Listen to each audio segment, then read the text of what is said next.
Hello everyone, అందరికీ నమస్కారం. Welcome back to our channel. ఇవాళ ఒక మంచి డీటాక్స్ రెసిపీతో వచ్చానండి. ఇవి ఆమ్లా షార్ట్స్. ఇవి హెయిర్ ఫాల్ ఉన్న వాళ్ళకైనా, వెయిట్ లాస్ అవ్వాలనుకునే వాళ్ళైనా, లేకుంటే డైజెషన్ కూడా చాలా ఇంప్రూవ్ చేస్తుంది. ఇది ఒక 2 క్యూబ్స్ వేసుకుని ఒక 250 ml to 300 ml water add చేసుకుని బ్రేక్ఫాస్ట్ ముందు అరగంట ముందు తీసుకుంటే చాలా హెల్ప్ చేస్తుందండి. ఇవి ఆమ్లాలో ఉండే పోషకాలు మనకు తెలిసినవే కదా, అలానే ఇందులో యూజ్ చేసేవన్నీ కూడా మనకి హెయిర్ ఫాల్కి హెల్ప్ చేస్తాయి. అలానే స్కిన్కి కూడా చాలా ఇంప్రూవ్మెంట్ కనిపిస్తుంది మనకి. సో ముందుగా నేను ఆమ్లాస్ తీసుకున్నాను. నేను ఒక 1 వీక్కి సరిపడా పోర్షన్ చూపిస్తున్నాను. నేను ఒక 15 ఆమ్లాస్ తీసుకున్నానండి. అలానే 2 గుప్పెళ్ళ కరివేపాకు, అలానే చిన్న అల్లం ముక్క, వీటిని అన్నిటినీ కూడా పీసెస్గా కట్ చేసుకుని తీసుకోవాలి.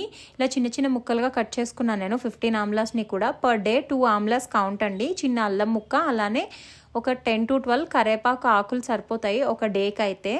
ఇది నేను 1 వీక్ది చూపిస్తున్నాను. ఇలా అన్నిటినీ కూడా మిక్సర్ జార్లో వేసేసుకుని చిన్న చిన్న ముక్కలుగా వేసుకుని ఇందులో ఒక 1/2 లీటర్ వాటర్ పడతాయండి. వాటర్ అయితే ఎక్కువ వేసుకోవద్దు. ఒక 1/2 లీటర్ వాటర్ యాడ్ చేసుకుని వీటిని అన్నిటినీ కూడా మెత్తగా గ్రైండ్ చేసుకోవాలి. ఒకవేళ ఇంకా గ్రైండ్ అవ్వట్లేదు అన్నప్పుడు మీరు ఒక 2 to 3 స్పూన్స్ వాటర్ యాడ్ చేసుకుని గ్రైండ్ చేసుకోండి. ఇలా మొత్తం వాటర్ని ఫిల్టర్ చేసేసుకోవాలి. ఫిల్టర్ చేసుకున్న తర్వాత మనం దీన్ని సిలికాన్ ట్రే కానీ, మీ దగ్గర స్టీల్ ఉంటే స్టీల్ దాంట్లో అయినా స్టోర్ చేసుకోవచ్చు. ఇది ఓన్లీ 1 వీక్ మటుకే కన్జ్యూమ్ చేయాలండి. తర్వాత మళ్ళీ ఫ్రెష్గా తయారు చేసుకోవాలి. 1 వీక్ తర్వాత అయితే యూజ్ చేయకూడదు. ఇలా ఒక సిలికాన్ ట్రేలోకి ట్రాన్స్ఫర్ చేసేసుకుని ఫ్రీజ్ చేసుకోండి. ఫ్రీజ్ చేసుకున్న తర్వాత డైలీ ఒక 2 క్యూబ్స్ వేసుకుని ఒక 300 ml వాటర్ యాడ్ చేసుకుని బ్రేక్ఫాస్ట్ ముందు తీసుకుంటే చాలా హెల్ప్ చేస్తుంది.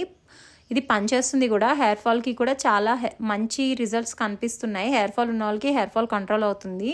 ట్యూబ్స్లా కాకుండా ఓన్లీ వాటర్లో స్టోర్ చేసుకోవాలనుకుంటే 2 to 3 డేస్ మటుకే స్టోర్ ఉంటుందండి. దాన్ని కూడా ఎలా అంటే ఒక గ్లాస్ సీసా ఉంటుంది కదా, దాంట్లో వేసుకుని ఫ్రిడ్జ్లో పెట్టుకుని నార్మల్ ఫ్రిడ్జ్లో పెట్టుకుంటే సరిపోతుంది. ఫ్రీజర్ ఏం అవసరం లేదు. ఇలా క్యూబ్స్లో అయితే ఫ్రీజర్లో స్టోర్ చేసుకోండి, సరిపోతుంది.